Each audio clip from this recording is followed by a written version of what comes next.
Welcome to On Topic. I'm Jennifer Fuller. We're visiting this week with visiting Professor John Jackson of the Paul Simon Public Policy Institute. Dr. Jackson, the veto session wrapped up this week. There were some surprises in Springfield, but I wanted to talk first of all about some of the veto overrides that you don't traditionally see in Springfield. Lawmakers in numerous occasions said Governor Rauner's vetoes were wrong. I think he had a bad session, and that's because he lost a fair number of votes that Republicans crossed over and helped the Democrats to override. Most notably, though, was the debt transparency, as it was called, Comptroller Mendoza's bill, which was you have to post the unpaid bills at the end of the month every month in state agencies. It's not clear why he vetoed that one in the first place, because it passed handily.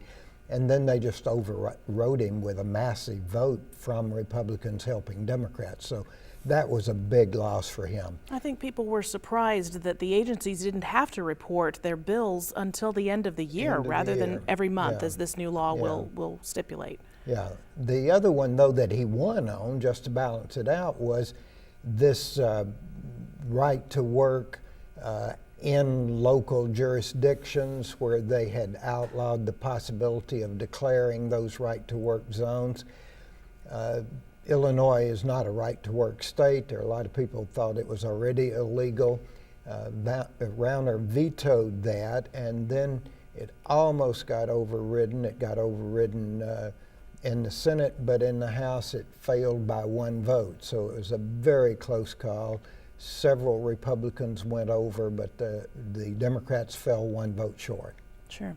One last thing, and it was perhaps the biggest thing to come out of the veto session, and that's this sexual harassment issue that's really become a national issue with that Me Too campaign.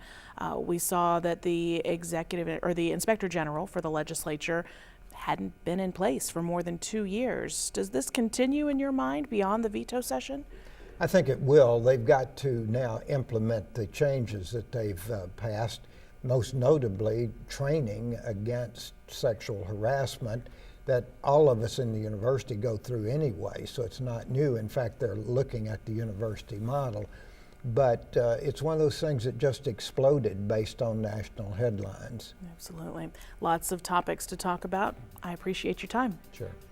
You've been watching On Topic, a partnership with the Paul Simon Public Policy Institute and WSIU. Thanks for watching. I'm Jennifer Fuller.